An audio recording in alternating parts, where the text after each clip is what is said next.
Welcome to the Director's Commentary podcast for Heart, the City Beneath. I'm Grant Howitt, and I'm joined by Christopher Taylor, and we wrote the Heart RPG. In these episodes, we'll be going through the text of the book and discussing how we came to design the game. For more information on Heart and our other titles, go to rrdgames.com.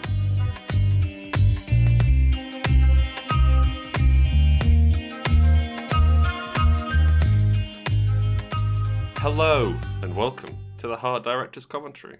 My name's Grant Howitt, and I'm joined by my good friend Christopher Taylor, and co-author Christopher Taylor. And we wrote a book, what you have read. If you have not read the book, I cannot recommend that you listen to this podcast. It will not make a bunch of sense. Yeah, it is a hyper-focused podcast. It's a bit like when people do like a rewatch of The West Wing and go through the episodes, except it's one book that we wrote, and we don't have any guests. We might have guests. We don't have any guests right now. No, right now it is me and Chris in our respective hot little rooms. Mm-hmm. And we're recording this, but we wanted to talk a little bit about our design decisions behind why we did what we did to Heart, how we've developed from Spire, how we've made the world, what sort of characters and choices we've made around that. Because I personally really like listening to I like hearing how the sausage is made. I mean, you buy the Blu-ray for the extras, don't you? Absolutely, yeah. And I presume that's why everybody bought Heart for the extras. Absolutely, yes. They bought it for this free podcast, so they could listen along. If you'll crack open your copy of Heart, or I suppose click it open if it's a PDF, you'll see that. Let's start together, shall we? On page 1. This is not going to be a page by page reading of the book. I want to stress that now. We're going to spend about an episode or so. We're not entirely sure on each lump of the book and go through in order. Do you have anything else to raise, Chris? No, we did try the audiobook version, but it got weird. Yeah, Chris just started reading the text aloud, Yeah. and he got bored before I stopped finding it funny, which I guess is a win. Yeah, it came out well. Yeah. But let's start analysing this thing that we spent years making.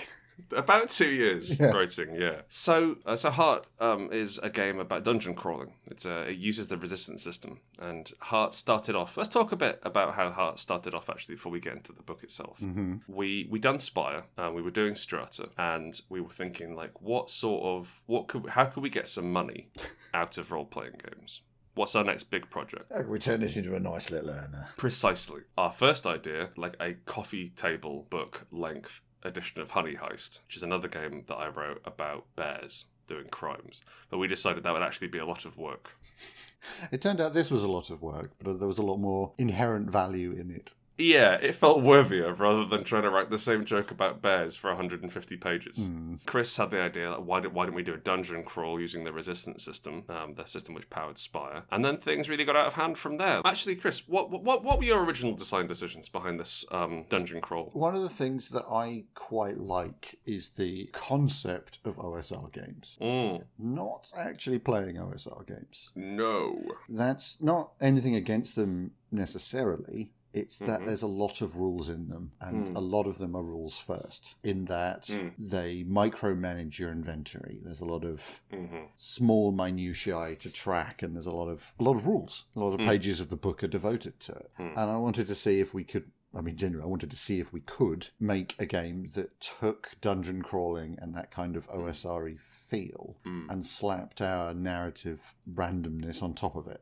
Wishy-washy. Yeah, like the fact that anybody can just make up anything at any time, and that's fine. Absolutely, yeah. I think like OSR has evolved. Honestly, OSR has evolved while we've been writing this book. Oh, absolutely.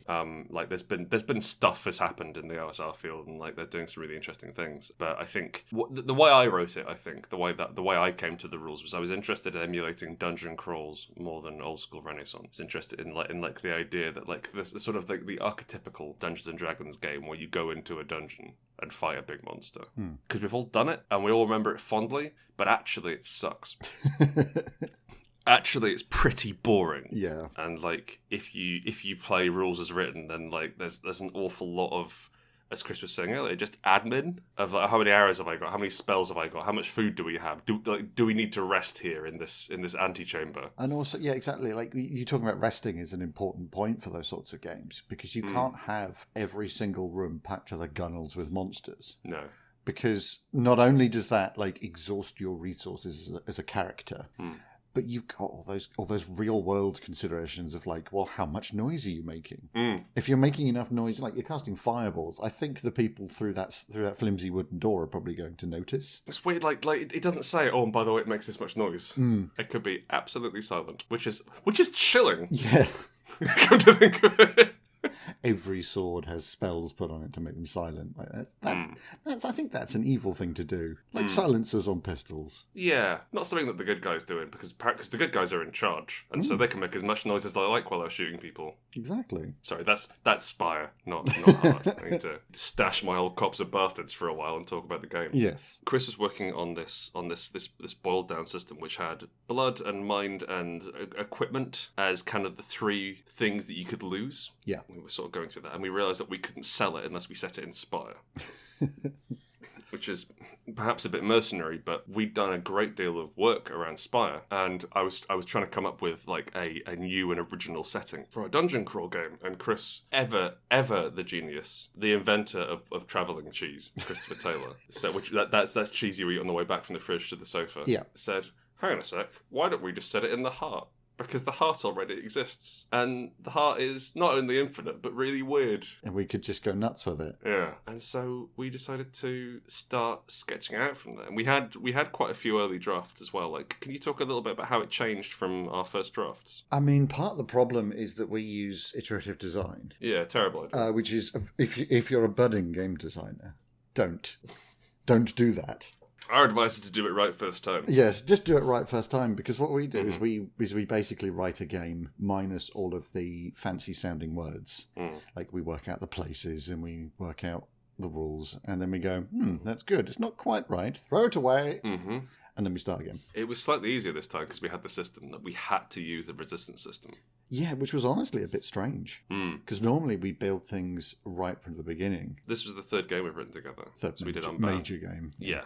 Yeah, so we did Unbound and we did Spire together before that. We made those from the ground up. Yeah, and normally when we do it, we build the rules to match the game we want to make. And in this case, we were changing the rules. We streamlined some. We straight up just changed parts of the resistance system, much in the way of anybody who's using the resistance toolbox would do. The resistance toolbox is our sort of attempt at letting you make resistance games. Yeah, we definitely want you to. Yeah, it's basically a document just says, well, here's some stuff. Good luck. Yeah, we called it a toolbox rather than a system reference document because there's not you can play the 13th Age SRD.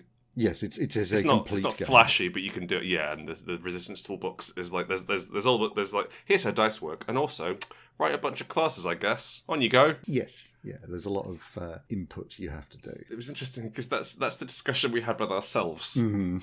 I think that we got there and we're like, all right, well, what are we gonna change? How are we going to mess with this? I think there's an element of evolution in there. So we want to make it more dangerous. We want to give people more capacity to survive, and I suppose we wanted to give people more capacity to take damage. Yeah. So we wanted to make it more dangerous but less lethal. Yes, I think is the way to put it. Like that works. For me. You're going to get stabbed more.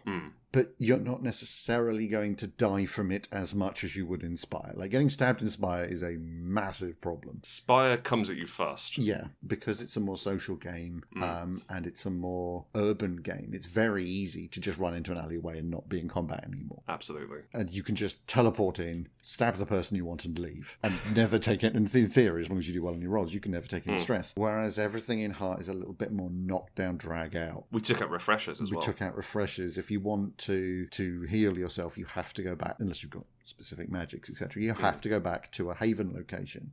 And we changed the way that you take fallout and the way to combine fallouts. We sort of spread it out a bit as well, because in Spire, it wasn't intentional, but it sort of ended up that you ended up not really catching a lot of low-level fallout. Yeah. Most of the fallout you got is mid-range, because just the way that the mechanics worked.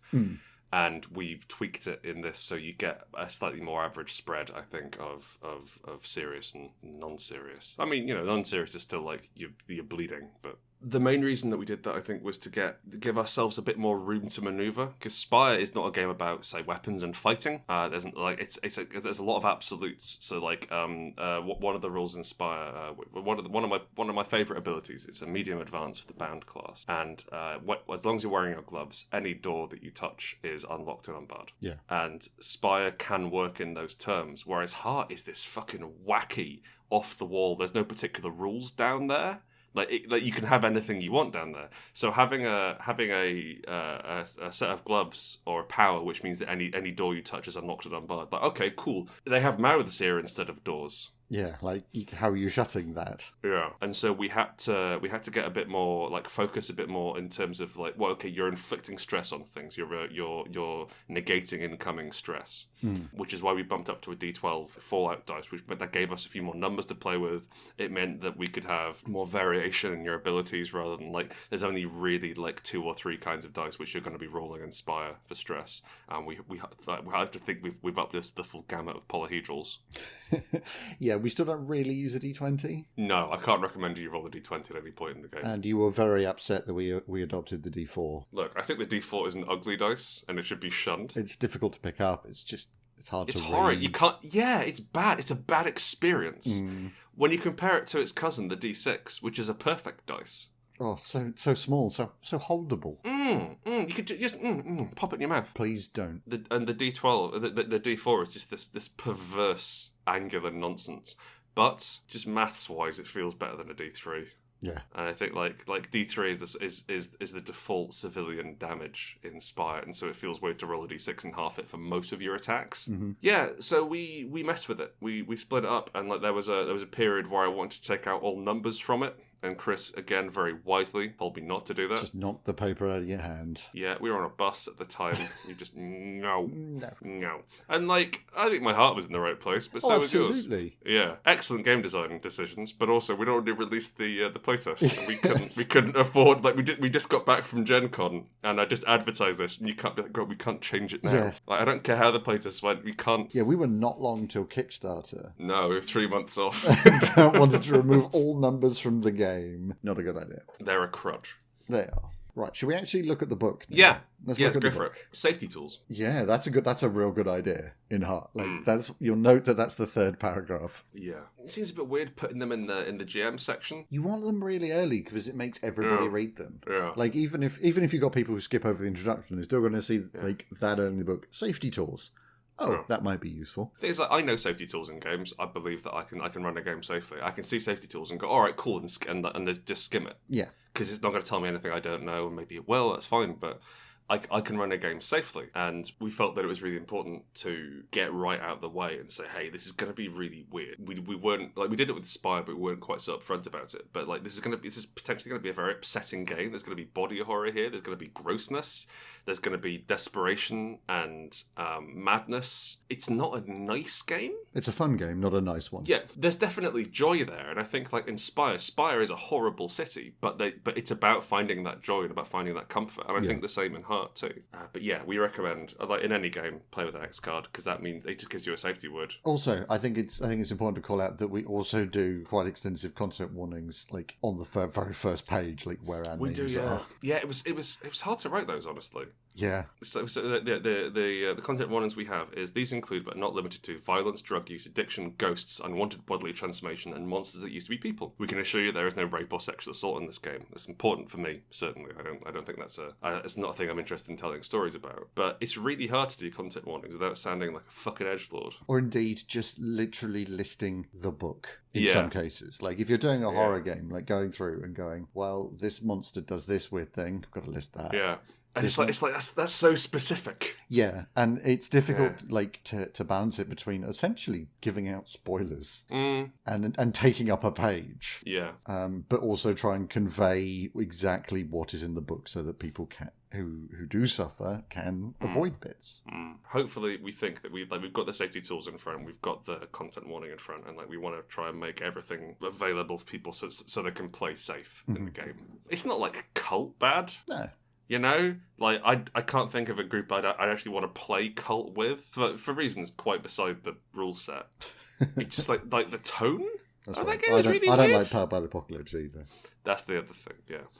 God, the moves. But yeah, we go through, and then this is something which we put in later on page 3. There's a word from Chris and Grant here. Yeah, this is a weird bit of the book. Like it's different in tone to everything else, but I'm super glad it's in there. The one thing I regret is there isn't a picture of us like drawn by Felix looking like heart weirdos, like speaking directly. Yeah. Speech Pretty, bubbles. sire. One of the things which we wanted to, which kind of happened organically with Heart, but we led into it, and so it became less organic, is that Heart runs like a role-playing game. The world runs like a role-playing game, in that the world only really exists because protagonists go into it. Yeah. And we decided to lean hard into that, and that is in fiction what happens as well. So when you go into the heart forms itself around you, and it gives you what you want. And we wanted to make that really clear, that hey, like, there's no canon. You don't need to worry about this. You don't need to turn up on the forums and be like, hey, actually, what's the deal with the pubs there? Like, I saw there's a contradiction. No, okay, we got it wrong. There's a contradiction. It's okay. Just make it up. There are also like several, not intentional contradictions, but contradictions that we noticed as we were writing and went, yeah, that's fine. Yeah, all right, yeah. There's a level of contradiction which we want to keep. Yes, like we preserved that. There's two forms of enjoying a game. Like, there's reading a game and sitting down and reading the book and sort of absorbing it and imagining the world on your own. And then there's the play. Yeah. And the play is, there's so many filters between us and the players that canon is really hard to maintain. Yeah, unless you go encyclopedic. As evidenced by that time we tried to play Star Wars. Yes, we're not allowed to play Star Wars anymore. There's a ban. Yep, apparently droids don't do that. No. Right, do you remember you tried to meet a sexy lady, R2-D2, and I'm quoting you on that one? Yes. Yep, I did. I stole a land speeder. It was great. Yeah, we were problem droids. Yeah, we're problem players, mate. Yeah, but there's Chris and I are not. We write a good game. I'm not sure whether we play a good game. How dare you? We play the most exciting game on the block. We have fun, but I'm not sure about the other players. The game happens fast, and everybody must keep up. Absolutely. Let's talk about the world of Heart and what the heart is. Yeah, it's an odd one, honestly. So we don't know. No, we don't know. From looking from the perspective of a character in Spire, the heart is a bad place you don't go. It's essentially like, if you're looking at like post-apocalyptic games, it's like a rad zone. You know, it's an incredibly dangerous area that's, generally speaking, too dangerous for you. Yeah. That the GM can use to go, well, it's magic, isn't it? Yeah, weird stuff come out of it. Yeah, it's where the Blood Witches go. You can do all sorts of weird stuff with it. It's why the Vermissian's all fucky. Yeah, and then we were like, well, let's just set it inside the rad zone. let's have people as weird as the place. Let's just gloss over that. The fact that it kills you. Let's just make a game about the fact that it kills you. Yeah, and it's a place that isn't constant. Yeah, it isn't solid and real like the world is. It changes and it mutates, and the heart fashions it into shapes for people, and it learns. It has a sort of rudimentary AI, essentially. Yeah. And it learns what people want and what they like. And like, God, I can't even remember. Do we still have blanks in High Rise? No, we got rid of those. Okay, so one of the things... Got rid of blanks. One of the things we had, which we'll talk about at length in High Rise, thing called blanks, which were proto-drow. Yeah, like copies of people. Yeah. Facsimiles. And it was the heart learning how people were and learning by doing. So it was making people. And they were just going through daily routines. And yeah, it just fashions whatever it thinks people need. It's very nice about it. We've got in the amenable eschaton, which I will also say amenable eschaton, inquisitive god cocoon, and xenocronist. Would you like me to say it? Please, because I made these titles because I love the way the words sound. It's amenable eschaton, inquisitive god cocoon, and xenochronistic terraformer. We had to push so hard to get those past Mary. I'm keeping those. And like, absolutely fair. Mary was like, "Those are stupid titles. They shouldn't be in this." Like, yeah, we know. It's okay. Yeah, I just love the way the words sound. And much like we didn't know what Spire was, and we don't know what the heart is, and we want to provide you with a bunch of different things. I think we've got our own theories. Like, I like to think that I go for amenable eschaton, and I think Chris goes for god cocoon. Yeah, there's the basics. I really like the idea that it's trying to make another reality out of meat and teeth and rock. and it's slow, and it's like, I think there was a thread on Twitter. This is going to date this a bit. There was a thread on Twitter talking about like what are the 3 pieces of media which has most influenced you as a creator of role playing games. And I don't think I give enough credence to Red Dwarf because I loved that show growing up, and I joined it about season 4, so they were getting pretty wild and wacky with the different planets they were going to and stuff. But the thing about Red Dwarf is that everyone sucks. Yeah. Like, no one really displays competency at any given point. And I really like that. It's something which I try to put into all of our games, is that even the heart itself is just doing its best. It doesn't know what it's doing. Yeah, and like... It didn't get the memo. And like, one of the nice things about Red Dwarf, and like, honestly, I think this shows through in all of our games, is that there will be these shining moments where somebody will display extreme hyper-competency, but only if they're doing it for a bet and are drunk. Absolutely, yeah. And it's just, like, you have to be crap We wrote the Spire class about that. Yeah, exactly. That's the Knight, yeah. God, yeah, the Knight's just Lister, come to think of it, isn't it? Yeah, it's literally just Lister. Red Dwarf is if you haven't watched it, I'd be impressed, honestly, given that you're listening to this podcast. But it's, there's a phrase for like American dramas going around called competence porn, right, where people are really good at their jobs, everything's really slick and it all happens, and this is incompetence porn. Yeah. This is complete idiots who shouldn't be here. This is much hotter. And not necessarily like loathsome people. No, like they're all right. They're all basically. It's not like they're all flawed, but they're all basically okay. Like, even Rimmer means well half the time, you know? Which is, that's my problem with It's Always Sunny in Philadelphia. They're horrible people. Oh, yeah. And, like, Rimmer's what's the phrase? Gimboid, I believe, is the one they use in the show. But he's a petty, horrid little guy, but he's not bad. He's not evil. No. Anyway, we're really getting off topic. We are. Whatever the heart is to you, that's what it is for your game. And I would recommend that you don't pick. Yeah. Or you kind of suggest that it's all of them, even the alternatively ones in the box, because that was a place where we could get in, not a place of honour. Absolutely, which is my favourite thing. I think it's a good thing, yeah. I'm ranking that alongside Red Dwarf as things that have inspired me. If you don't know Not a Place of Honour, do Google it and read up. It's a very generally very important thing. Yeah, this place is not a place of honour. Google it. 99% Invisible explains it better than we can, and it's really cool. Anyway, yeah, resistances. We have them at the core of the resistance system. Believe it or not, is resistances. Who'd have thunk? The deal with a resistance system is that you lose. You don't lose anything. You accrue stress in your resistances, and these are rather than having, say, hit points in Dungeons and Dragons and money which you spend, and or like sanity in Call of Cthulhu, we put everything in the same system. And the core idea is that you my favourite thing about the resistance system is you can only go downhill from here. Yeah. And like, one of the neat things is that everything in the game can have resistances. Yeah. You can chart progress by the way and rate resistance is lost, whether it's on a player or NPC or action. Like, building a house could have resistance. You can set it all up that way. We can talk about the delve rules and stuff later on when we get to those, actually, because that was one of the biggest things we changed during playtesting. Yes. As we realised the rules we had weren't very good. They took too long and weren't fun. It was the longest part of the game and the worst. So it really had to go.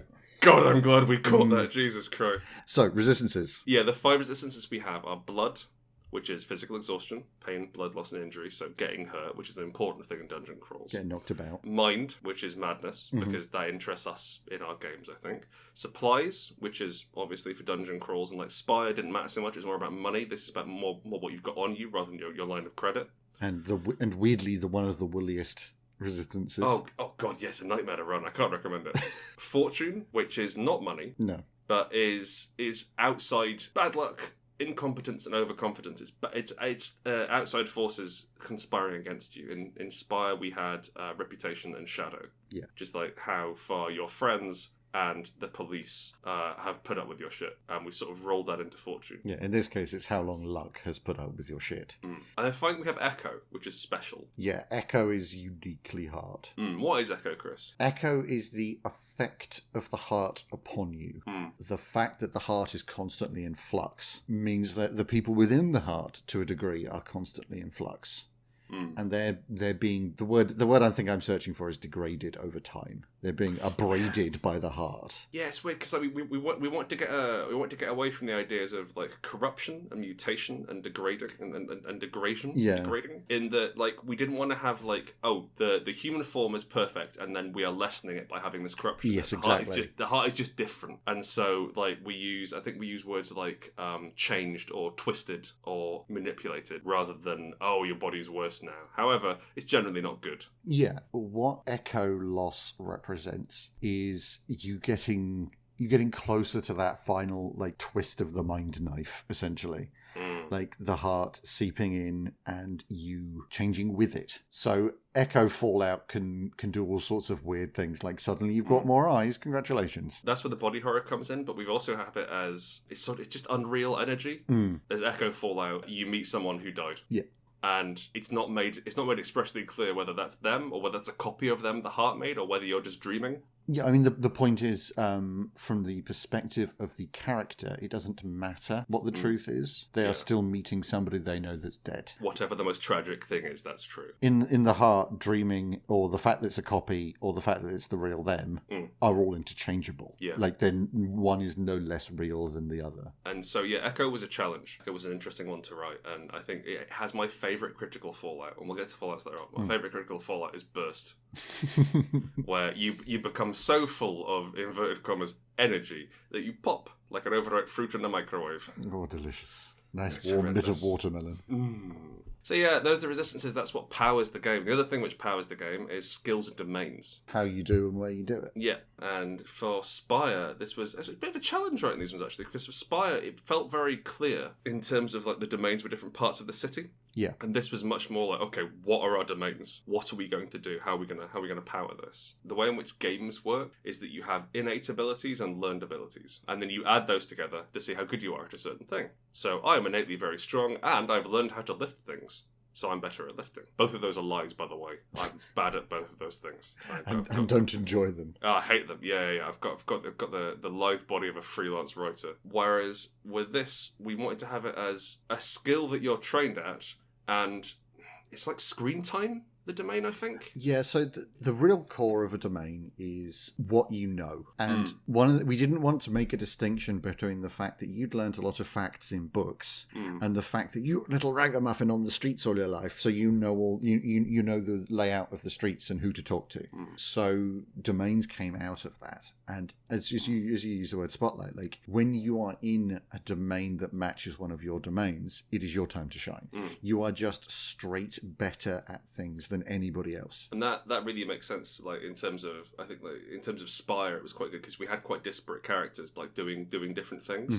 And so having the academic domain or academia domain meant that you were one dice better when you were in a university than anyone who didn't have that. Yeah, and like the interesting thing is that it applies to every role. Absolutely. So that academic is incredibly good at fighting in an academic situation, even if they're generally terrible at combat. You can explain that as like, oh, I'm parrying with books or some sort of whimsical bullshit, or it's just fine. Okay, this is what they're about. This is my turf. And I think that like we've doubled down on that with domains as well, because like domains are all tied to places. Yeah, like much more so in Heart than they were in Spire, because like Spire we had like crime, which is kind of loose. Yeah, so in Spire, some people have an issue, especially with high and low society, about like, where do I draw the line?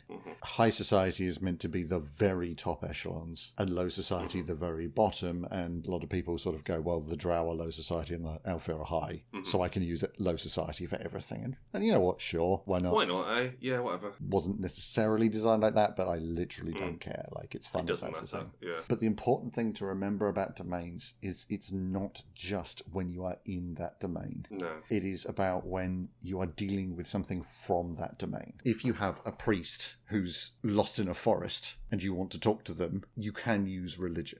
You can use religion to interface with them. It's more about what you can persuade the GM to pick up. That's every rule in a role-playing game. Yeah. It's woollier to give you a better argument in these games. The skills as well. I have kind of an obsession with making skills not edgy, but nearly there. In that we have hunt, kill, sneak, mend. Evade. And it's not evade. And like I tried to be as Anglo-Saxon and monosyllabic as possible. We do like one-word things, don't we? Monosyllabic? Yeah, I fucking love one-word things. Like I don't think like I really don't like giving my games more than one-word names. Yeah. I push to have the skills as brisk as possible. Yeah. And like they broadly cover everything you can do.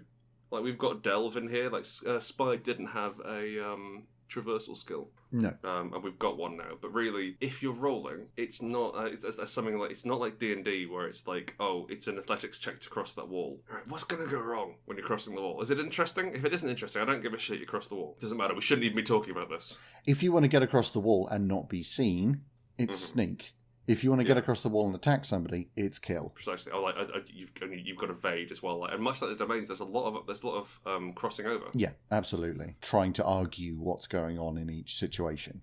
Yeah, but it actually doesn't hugely matter, No. and I think much like Fate Accelerated, which I really rate. I think that it's a bit fuzzy in play, but Fate Accelerated has a series of approaches, and so you do things flashily or strongly or bravely or stylishly. You just do whatever you do in that way, and so all that does is it themes your descriptions of your actions. Yeah, and that's kind of I'd much rather have people tell a cool story about strong characters than like, oh, I don't climb over the wall. Yeah, and I think we should call out one really specific skill here. Okay. Which is kill. Mm. Widely understood to be the most powerful skill in the game. It's not Delve's the most powerful skill, you idiots. Yeah, technically Delve is. But crucially, because they're like, oh, well, if I'm attacking somebody, I'm using kill. Are you? Really? I've had Vermisian Knights in my game that did 90% of their combat with Endure because they just took it. And the point is that you can get crazy with it. Kill, at the very core of kill is the ability to choke somebody out while looking them in the eyes. It is that mental fortitude. Like in Delta Green, it would be the fact that you're hardened to violence, if you've played that. Kill is you are capable and willing to murder. You're good at it. You're good at murder. You can use a lot of other skills to kill people. You can sneak to kill. You can, sneak a cult to sneak into a ritual and kill somebody. The thing which gets me is like, some people say, well, this is weird. Like, why doesn't everyone have kill? It's like, well, it's actually not what the game's about. It's like if you want to go and kill things and you want to make a team, like it's not quite like D&D. The default role is going to go beat up some goblins. If everyone picks kill, it's a really clear indication that they want to go kill shit, and that's okay. Yeah. But one thing which we're really keen on doing, there's no bad choices to make. Yeah. And like we don't necessarily want to like have people build. One of the things about Fourth Ed D&D, which got me, was like you were expected to build a powerful character. That was part of the game. Yes. And that's something we want to avoid here. Like you can have a completely suboptimal character in mechanical terms and it functions just as well because our rules are so fucking woolly that it doesn't matter. But yeah, you don't just need to kill people with kill. If a fight breaks out, not just kill all day. Yeah. You can change that up. And like you want to assassinate somebody, you want to kill them with mend. Wait until they've got in a brawl. Say you'll patch up their wounds, make a mend check. That'll kill him. Why not, eh? Go for it. I perfectly accept that in my game. Does not matter. I'd like to, on page 8, Mina did a tremendous page on rules in brief, where she laid everything out. Oh, that's brilliant. Because, like, I mean, to be honest with you, I struggle to remember the rules sometimes, and it's not a very complex system. I have to keep the success and failure table open all the time. Can we talk about remove dice for difficulty? Because we changed it. We can, yeah. I don't wanna, but we can. Yeah. Alright, Grant, this time? Yeah. So, Inspire, if an action is difficult, you take out 1 or 2 dice from the pool before you roll them. Yes, so you're rolling less dice. It never felt good. No, always felt bad. I also always forgot to do it. Yes, actually. It just never struck me as something which, like, it didn't feel good. And so we brought in a much harsher difficulty system into Heart. Oh, it's brutal. It's crushing. If something's risky, you remove the highest dice rolled, and dangerous, you remove the 2 highest dice rolled, which makes success almost fucking impossible. Yeah, like against dangerous you're enemies. rolling like 2 to 4 dice. Mm-hmm. Like 4 dice if you are the best at that. And removing the 2 highest rolled numbers means that what you really want is at least 3 9s to succeed. Which is a fairly slim chance. Yeah. And, like, there's various ways you can work around difficulty, and, like, part of the game is that you get good and excellent quality equipment. Yep. which means that negates difficulty. There's also certain classes which allow you to remove difficulties and certain abilities. For different lengths of times or against different things. And specifically, I think we should call out a place where I think it's best explained is in the ghost section, where like ghosts are dangerous. You remove the two highest dice. Are they? Oh, well, they're difficult. They're problematic. Okay. All right. Okay. And you can completely overcome all of their problems by doing story stuff. Yeah. And that should be the case with everything that's got risky or dangerous. If you've got exactly the right tool for the job, knock it down. Just get rid of it. Yeah. And when you roll a dice, and like, so you have to tell players beforehand, you can't surprise them with difficulty. Yeah. But there's something really great about saying, "Hey, this is a risky chance, so I'm going to take your highest dice," and the player rolls it, you reach over and take that 10. Yeah. And it's this real moment of, oh, fuck you. Like, it is a harsher system, but it feels better at the table. I think so, even as a player, like, it affecting you the most heavily, having those dice removed is a better experience than not rolling as many dice. And also, like, the fun part of games is when things go wrong. Yeah, like, oh, a 10. Oh, I don't get to keep that, do I? Oh. Sorry. That's not strictly true. I think the fun part of games when things go wrong isn't... I think we've all been in games where we've tried to do things and it hasn't worked. And that can be quite frustrating. And I think that the challenge is when things go wrong and then nothing happens. There's a difference between things go wrong and fail. Yeah, like, we're big into failing forward.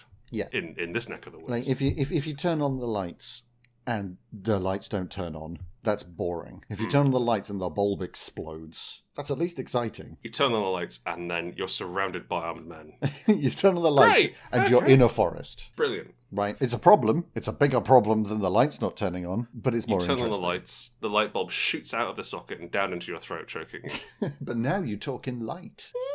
Let's talk about the characters. So we're going to talk about the different ancestries. Yep. And then I think we're going to stop for this episode. We are. We're going to do callings next time. Yeah, we're going to callings, and we get into the juicy meat of the classes after that. Juicy. So juicy. Talk to me of Drow, Grant. So Drow are the protagonists of Spire, and I think Drow are carrying the most over from Spire of all the different people you can be. Like, there's 4 different classes you can be. There's 4 different races you can be, or ancestries, and we were super keen on them not having mechanics. Oh, yeah, you've got a lot of problems when you start putting mechanics on that. Yeah. Get you some female characters with -4 strength. Yeah, it's like, it doesn't necessarily help stories. I think that there's always going to be like non-mechanical ways in which people react to characters of certain ancestries. Yeah. And one of the things which we wanted to make clear in Heart is that really people don't give a shit about your race or your ancestry down here. In Spire, who you were and where you came from was huge. If you weren't an Elfair, you were just nobody because they're massive shiny racists. But down here, like, the literal world is so shit that nobody has that kind of hate. Like, you're kind of willing to rely on anyone and give anybody a chance in a world as difficult as Heart is. So that's why we finally allow Elfair as playable characters. Yeah, when all those little pocket Nazis were asking to play them. This Spire's great, but could I play the oppressor? No. Can I play some fascists, please? They're very good looking. Yeah, we know they are. Drow were always going to be in the game because Drow make up the majority of the population of Spire, and I like what we've done with Drow. I like how they feel like people and how they're from somewhere else, which is far away. I'd like to imagine that like most of the Drow in Spire don't really know, like haven't been to the home nations and probably wouldn't understand it if you came and spoke to them in one of the regional dialects. Yeah, like they're from Spire. Like they've been in Spire for generations. But they've got this sort of this idea of that there's the home nations which they're fleeing from these wars as well, and so there's a level of like, well, we're gonna make the best of this and we're gonna try. Well, Spire's a different story anyway. Yeah. But one of the important things in the characters, the ancestries, is we realised we didn't have enough words. I can't believe you told them that. We wrote about 2 paragraphs for each race, for each ancestry, and I was like, you know what? I don't want to put too much on ancestry. I just want people to play whatever they want to play. That's fine. Yeah. And then Chris and Mary came up and they were like, hey, so noble aims and everything, but these are 1/4-page pictures of art, and we need to fill a page. Yeah, so we need 3/4 of a page of text. Yeah. So come up with something, Grunt. Yeah, just bang out a table. Yeah, and so we had the questions. So like each one of the ancestries has you pick one of the questions, which gives you an idea of your history, and then there's also the D20 table. So here's where you can roll a D20. Oh, that's it. You've got to get in there. Yep, thanks. We've got to pay the Gygax tax. You roll twice, and you have some little things, and they just talk about where you're from and what you've done. I mean, what it is a list of 15 jokes and 5 sensible ones. Absolutely. And I'm not saying that in a negative way at all. Like, no, these are put jokes in, great. yeah. But I mean, like, when you start with a friendly but stupid pocket mouse, not to mention a picture of your dad's biggest cow. Yes.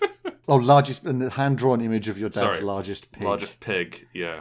Like, that's great. That for me is it's like, oh, I've got that character. Let's get him a spade, you know. And like I think the Drow table has the fewest jokes, which is impressive. Yeah, the Elfir have the absolute most jokes. Anyway, humans. Talk to me about humans, Christopher. Humans. I love humans. I generally tend to play humans in most fantasy games. Because they're boring. Yeah. And in a fantasy world where there are dragons and storm giants and things, I quite like the boring character in there. I think it's interesting. Yeah. It gives you a useful in as well. Yeah. The standard thing of fantasy games with humans is versatility and pride. And lots of them. Right? Like, if they get bonuses, it's about either versatility or pride or whatever. Humans, they really like digging. Yeah, our humans are gnomes. Give or take. Yeah. What they really like is learning and working stuff out. So they're some of the preeminent delvers of the world because they've gone into archaeologies, they've brought back things and then retro-engineered them to work out how gunpowder works. So like the fact that everybody's now armed to the teeth with revolvers is because humans went, this is cool as hell. I like humans are the standard, because like the reason why everyone's armed to the teeth with revolvers is because we thought it was cool. Yeah. And we're like, well, we need a reason. We need an excuse to put this in. Yeah, why not? And so humans fit really nicely into Heart because they're inquisitive. They're willing to go through horrible hardships for a buck. And they can take it. Like, they're not this fragile race like they're depicted in a lot of other things. No, we don't really have fragile. I think the closest we've got to fragile is Elfir. Yes, but even then, like, they can withstand wrist lengthening surgeries. Like, increasingly as we've moved to like where we have a Discord, which you're probably part of if you're listening to this podcast. Chances are high. Yeah, chances are high. We have a Discord with where we like talk, and we try to be as active as we can on it, and like answer rules questions and answer fluff questions and stuff, and sort of encourage people to make stuff, because like part of the fun of Spire and Heart is your own Spire and Heart. One of the things which I've had to be really careful about is making throwaway comments about stuff that barely exists. People are like, hang on a second, what's that? I'm like, no, it's just a throwaway comment, mate. Don't worry about it. I literally just made it up while I was typing. Yeah, so I'm quite happy that I got to put in a Grail charm made of wyvern bone, which says that, hey, wyverns exist. Yep. And then, but no more about this, and no, there aren't stats. There's wyverns somewhere, or there's someone who claims this is wyvern bone, which I think is probably more accurate. Either that, or it's his best mate, whose name was Wyvern. Oh, okay, that works. Yeah, his finger come off. Yeah.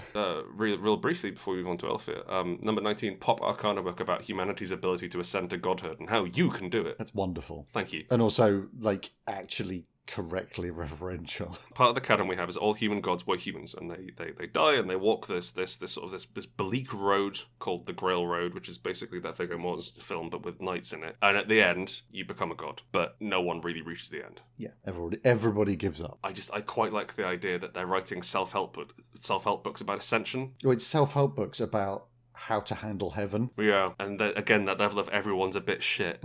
Like Conan the Barbarian isn't reading a self-help book. No, but this isn't a book about Conan the Barbarian. This is like everyone's a fucking rogue. Everyone's trying to get a leg up, as it were. Yeah, not over, up. Yeah, not over. I mean, no, we encourage it if you want to get legs over in the game. That's fine, but we don't really have rules for it. Yeah. Now, Grant, can you tell me about Elfir? And in this case, because this is a follow-along director's commentary, with special reference to the art in this one.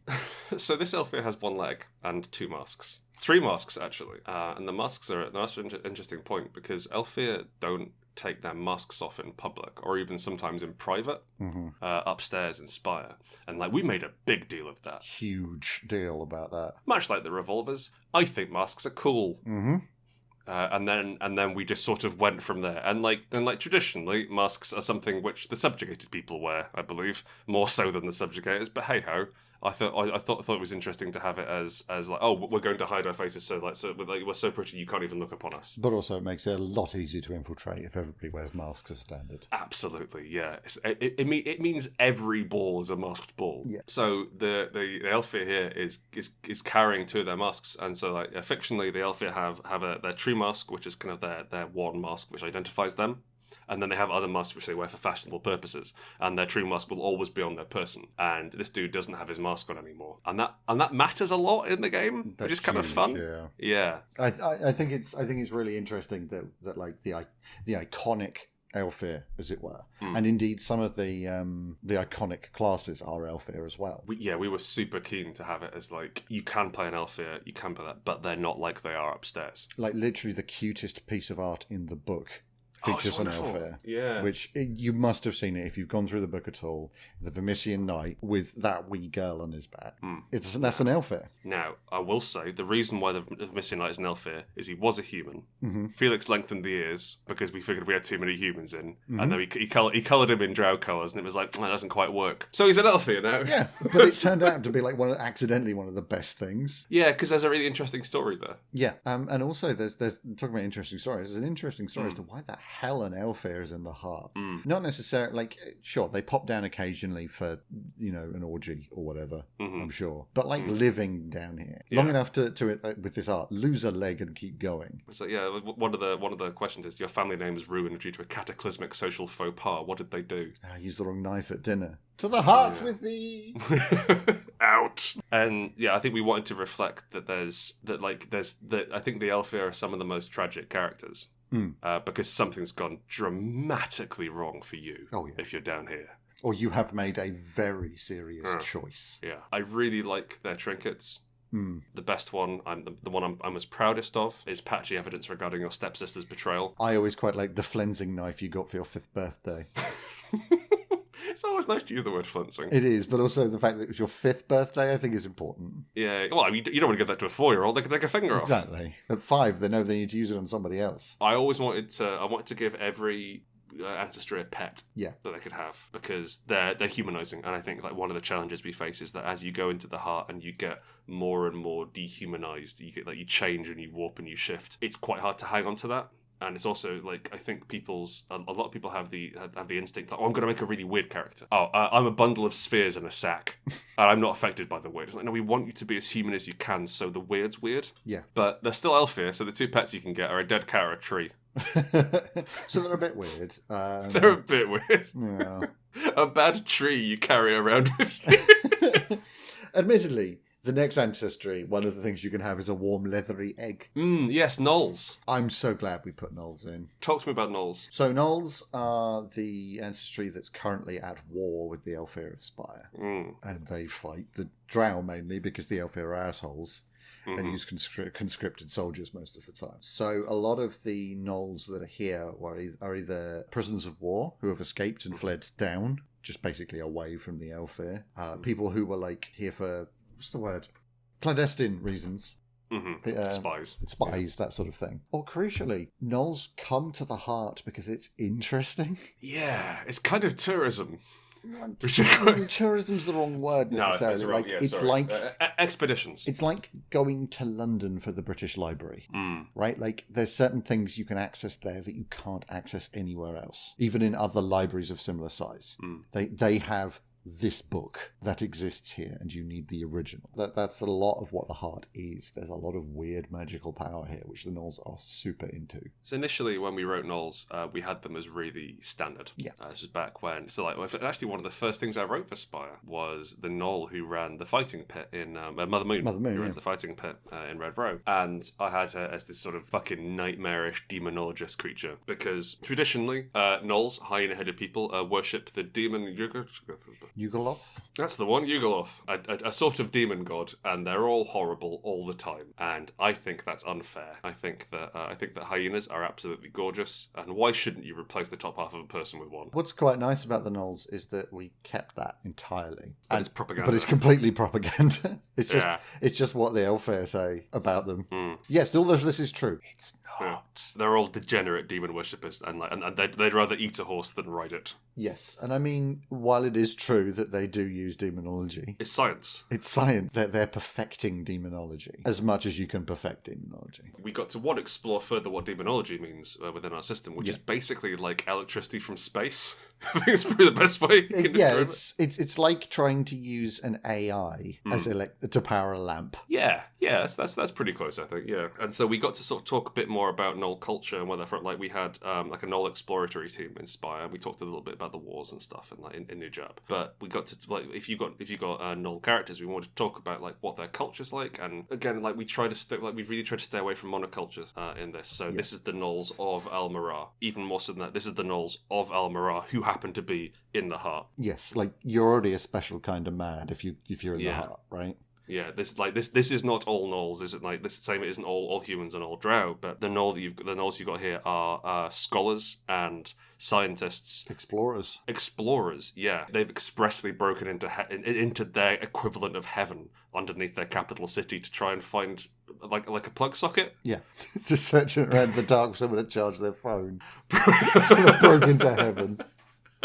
Yeah, people are really happy playing the Gnolls. People seem to have grabbed onto it, and I think that we've given them a fair shake. Yeah, and it's really nice to hear reports of people playing stuff, and you read like a length of text of like, oh, this happened, and then they list at the bottom, they list the characters, and it's only then that you find out that one of them's a Gnoll, one of them's an Elfir, one of them's a Drow, because it doesn't matter. Yeah, nobody cares that you have a hyena head. They've seen somebody who to look at things has to open their mouth. Today, serving them beer. They have to yell at things to find out where they are. You're right. Like, they're in a broken world. I don't care where you're from. I would also and we're going to wrap up very soon. But I would like to briefly reference number 16 on the Gnoll trinket table, the tacky lenticular image of the source pyramid in Al-Mirah. I don't know whether Americans have the word tacky. Know the word tacky? I hope so. I don't mean sticky. Yes. I mean completely lacking style. It's nasty and cheap. Yeah, I really like the idea that you can get bad lenticular postcards in this world. The technology advanced to that stage. But also, like, because one of the things we do in Heart is we make everything sad. Like, you can turn that around so quickly. The fact that this is something they stole while they were in Spire. Oh god, yeah, that's fun. Because it reminds them. It's all they've got that reminds them of home. No, I like that. But it's they're using Elfare money making schemes and propaganda to remind them of home, and you can create such great stories out of just a shit postcard. So yes. Heart is a tragic tale of obsession and madness in the dark beneath the spire. And light tourism. Light terrorism? Tourism. Yeah, light tourism. Light terrorism is in the source book, which we'll talk about later on. And also Spire. And also Spire's heavy terrorism. Listen, thank you very much for listening. We're going to wrap up now. Please look forward to the next episode where we'll get on to the callings and the classes. Oh, yeah.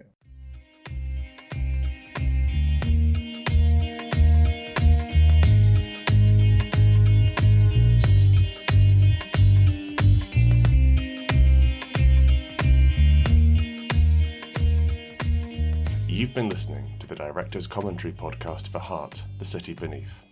I was Grant Howitt, and I was joined by Christopher Taylor, and we wrote the Heart RPG. For more information on Heart and our other titles, go to rrdgames.com.